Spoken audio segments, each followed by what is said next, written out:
Hello, Brave Awakened Ones. This is Veronica of Higher Realm Holistics, Lady V. Thank you, supporters, subscribers, and Patreons. Please share these videos with those who you think it might resonate with. If you're interested in any of my services, books, merch, t-shirts, webinars, sessions, and Higher Realm magic information and meditations, please visit higherrealmholistics.com. Good day, Brave Awakened Ones. QV here. It is the 12th of February 2020. It is 10:30 in the morning, and I've been at this video since 6 a.m. And I've been up since, what time did I get up? It was almost 3 a.m. So I'm a little cranky. So forgive my saltiness, okay? What had happened is my webcam got some type of bug, and I was on the phone with the Logitech customer service. I yelled at the poor Indian guy, because he wasn't getting what I was saying, so I had to keep sending him screenshots. But then he finally got it and sent me an older version and re-uploaded a few times, didn't work. Then finally I got it to work, and now it's working. Let's hope it stays working. Whatever. Let the show roll on, right? Let's begin. Okay. Adding to my crankiness is had a crazy experience. Not just a remote view. It was like I had a remote view, and I also was in a timeline, in that horrible dystopian timeline. Okay, and they melded in together. Okay, it started with the remote view, and the remote view was I saw a whole bunch of naked African boys. They look like tweens, anywhere from the age, from 8 to like maybe 13 years old, pubescent. And they were naked, and they were dirty, and they were like, first they were being like herded onto a ship, okay? And they were all like cramped up together like this, scared and crying. There was one boy in particular, oh God. There was one boy in particular, because I could still see him. He was praying. There was a bunch of those quote-unquote Cabal people, deep state people. They brought the boys. They were all scared, all huddled together, crying and shaking. And there was some big men there. There were black people and white people there, just, pushing them, shoving them and stuff like that into this room. And each boy was being taken and slaughtered and eaten, and their blood drank. And the one boy that was praying, when he was there like this, crouched up in the fetal position, was still praying. And my spirit, my energy was called to him. And I surrounded him in the light.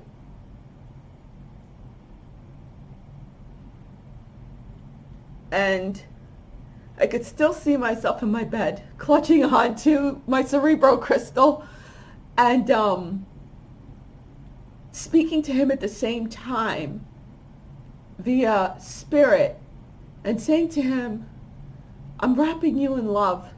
I'm wrapping you in light. Don't be scared. Don't be scared. I'm here with you. And then just then he just felt like a relief. He wasn't scared anymore. And I heard him say from within, I'm not scared. Just stay with me. And I stayed with him until he was slaughtered. And I said, don't worry. I'm putting an end to this. I'm putting an end to this. And he said, thank you. And then I was hurled onto that dystopian timeline. And this is what it looked like. This is what the dystopian timeline looked like. Let's get over here. We'll get back to that and address him. This is what it looked like. But there were like drones flying everywhere. And there was a row of cars going into this tunnel. I can't believe I found a picture that looks exactly like it, literally. Rows and rows of cars going into the tunnel. And there were people holding out a piece of paper, waving it out of their window. Like whenever a drone or a helicopter would pass them by, they would wave it out. And myself and there were other light warriors there that would jump out of these cars and grab the papers. And the papers had something to do with where they were going to be and to help them escape. Because I was in the back of this car. Apparently it was like an Uber or something, and I was crouched in the back. And like they would come and slip the paper into the window, and I'd grab the paper. And I was crouched in the back. And then I looked up just a little bit, and some woman who was right there in a car about to go into this tunnel with her kids just jumped out, was like, "Hey, please, you didn't see me, save me." And she's like this, waving the paper. And I crouched back. I was like, oh shit, she shouldn't have gotten out like that. Next thing I know, this black helicopter comes with the guard, with the soldiers dressed all in black with the black visor, and the helicopter swooped down. Mind you, I'm still in this timeline, and in my bed, remote viewing the whole time, and I see my body start shaking like this, and I'm crouched in my bed, but then I'm also crouched in the back of this car. And then the guy who was driving, he like slipped out, and I was still in the back of the freaking car. And what the helicopter did, it turned down with its blades, and the blades were cutting into the top of the roof of the car. I started screaming. I was screaming on the timeline. I was screaming in my bed, but I couldn't come out of it. I was bilocated.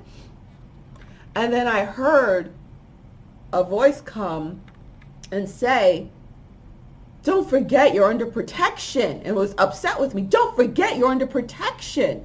Call on your protection. Call on Archangel Michael." And then I was like, "Oh yeah, I have my pyramid of protection." And then I sat up while the blade was like I could hear it really loud on the roof of the car. And then I put the pyramid of protection around me. And then I expanded it, and it made this noise like it came online. All of a sudden the helicopter got up, went up straight and stopped cutting into it. And then the helicopter went away really quick. And then I came back, completely back here to this realm. And so I was back here again. And then I turned over in bed, and all of a sudden I was in a remote view again. And it was like, okay, I'm sorry. I came back from that dystopian world. Okay. God, I'm missing a part. Okay. Yeah, I came back from that dystopian world with the helicopter, and then next thing I know, I was inside the dystopian world. I was in one of these buildings, but I was in a really nice glass-looking building with a guy who claimed to be my husband, okay? Not my ex-husband, some new guy. And then I'm like, how did we get here? What are we doing here? I thought, why are we here? And it was in Atlanta. Are we supposed to be in Miami? What are we doing out of Miami? And he was at the window, and he turned around to me, and he looked like somebody I knew. And he said, "Oh, this is just better. We decided to come here. It's just better." And just then my uncle was brought to me. One of my uncles was brought to me, escorted by one of those soldiers in black. And he said he went like that to go over there, and he asked me for $25. He goes, "Please, I don't have anything. I really need it." And I said, of course, here. And I said, "Where is everybody?" He's like, "Well, they all passed. Like, my mom had died. My other uncles have died. He was the only surviving one. And he told me how all the old people, like everyone is grouped by age. And the whole time my quote unquote husband was standing there. And he was like, yes, everyone is grouped by age. That is how they arranged everyone in this dystopian world. And the older people hardly got anything. And the only way they would like get outside of the garbage and scraps they were feeding them by if you had somebody else in a higher place that could help you and give you something. But you couldn't give more than $25. That was like the max. So I gave it to him and he said, thank you, thank you. And then the guard grabbed him to bring him back to wherever he was staying. I said, no, this is not right. I'm leaving. I'm like, no, I'm taking this down. I'm leaving and I'm taking this down. And the guy who was supposed to be my husband was like, no, look, we're on top of the world. And like, we were like very high up. And I was like, no. And he tried to grab me and I turned around. I was like, no. And I was half in this body and half over there. And I called back my energy. And I said, and I collapsed this timeline now after calling back my energy. And then boom, it was over. And I was like, okay, whew. And then I heard screaming again. And then I was knocked out. I was knocked out again. And it was a remote view. And I was in that room where the Cabal were. And there was a pile of bones that were like just a pile of bones. And then you had the Cabal people that just devoured those children standing there. And the bones were the skeletons. They were like fully intact skeletons were getting up and attacking them. The Cabal people. And the Cabal people were screaming, oh, help us, help us. I was like, no. I stood there and I saw all these bones, the skeletons of the children getting up and attacking them.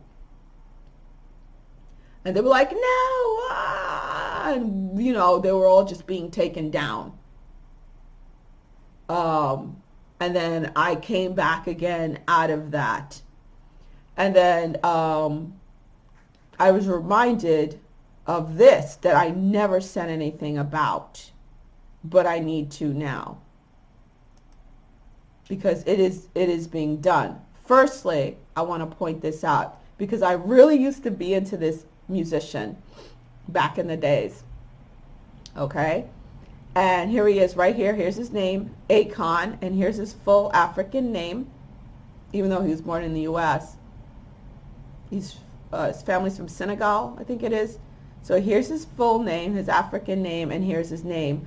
This happens to be a list of Hollywood names that went on the Lolita Express.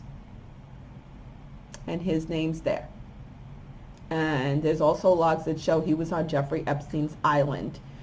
Last year, I did see a ceremony being done in a remote view where he was present.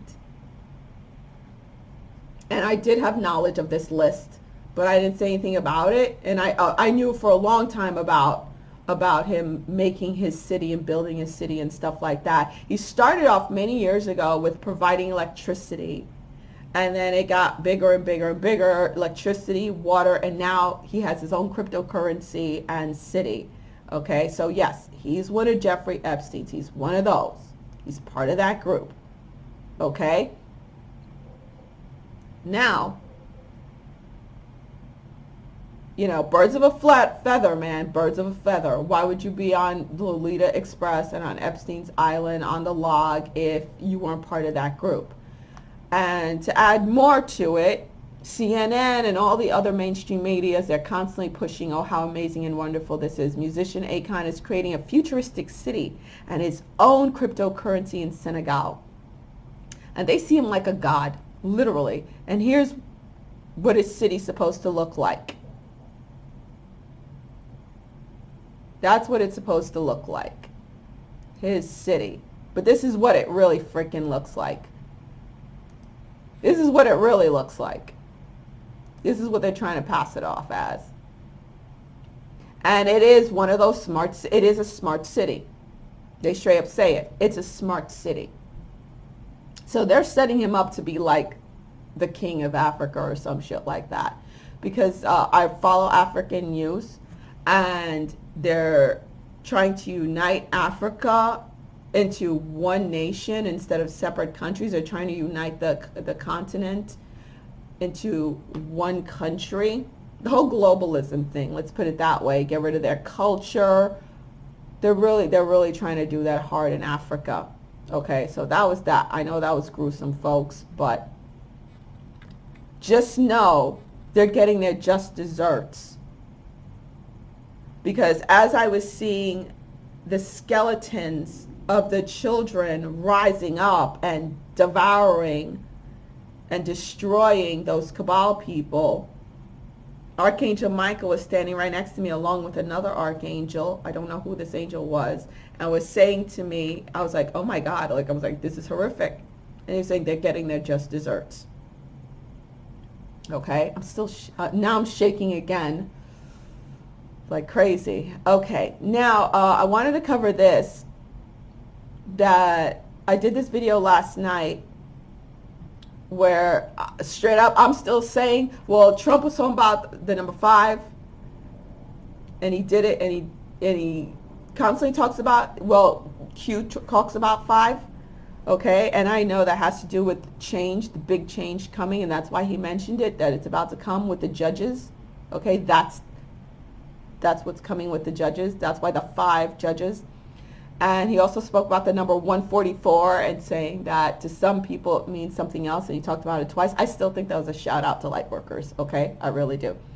And now this is where the reporter was asking him, who is anonymous? Something I want to say, we can make the right deal with it. I don't want to say, you'd be surprised. I love that look on his face. He's like, trying to curl his lips. Okay. Now, honestly, when I first heard it, I was like, ooh, maybe that guy meant Q. You know, putting Q and Anonymous together, which they do a lot. And then later on in the night, I got a flash that homeboy over here, Trump, POTUS, he is double speaking. And not only that, that reporter that asked that question, it was a total setup. He had him ask that question so Trump could answer that way. It was a setup. And when I say double speaking, and I did know about this op-ed thing earlier, and Anonymous writing it, and it was some, you know, it's one of those people that he fired from the White House, okay, that wrote the op-ed saying all this BS about Trump in the New York Times op-ed article. He wrote it, and yeah, I knew about that. I knew about that when this article first came out, when they were talking about it a while ago, and I knew that, you know, Trump just fired the person. They're saying who it is, blah blah. So it could be that, but I honestly think in Trump making that person ask that, it's to put in people's heads, number one, yes, he knows who Anonymous is from the op-ed, but also talking about Anonymous as an Anonymous connected with Q. And my opinion on that, who Anonymous connected to Q is, I know a lot of people think it's JFK Jr., who would now be JFK. I honestly think it's Barron Trump. I do. That's the first thing. I didn't even think of JFK Jr. It literally just, the minute he said anonymous, I was like, dunk. I saw Barron in a little hoodie by the computer. I was like, Barron? And then I saw everybody talking about JFK. I'm like, no, if I saw that vision, it's Barron. That little kid is up to something. He's part of this. So, I don't know. We'll see. But I honestly think it's a double meaning. It's, yeah, Anonymous, that person who was, you know, stabbing everybody in the back and was the leaker in the White House. That was a trap to get Anonymous. That person who wrote the article, who's really not anonymous, I just don't want to say his name. I already have enough troubles. Anonymous, who's making the videos, who's they're saying is connected to Q. That's what I think is going on. You know, that's just my opinion. That's just my opinion. You know, you don't have to buy into my opinion, of course. So, all right, guys, that's it. I just wanted to share that information and get this video out. And yeah, it's pretty interesting times we're in. Lots of pedos getting caught out there, the ones that are higher up, not just the idiots that you catch online, but higher up ones. They're getting caught out there and being dragged in. So, you know, we're going to run out of popcorn pretty quick. Not that I have popcorn, not that I eat popcorn, but carbs, you know. So, any which ways, Queen V out, guys. And yeah, sugar. I sure could use some sugar today, that's for sure, because what a rough way to start the day. I thought I'd get up early, go paint stuff in my office, and, you know, do my sessions, but nonetheless. All right, we already got the victory, guys. It is going to look uglier before it becomes better. Just know that. They're going to keep trying and trying and trying until they're taken out. It is what it is. Just know they're being taken out. All right, bye.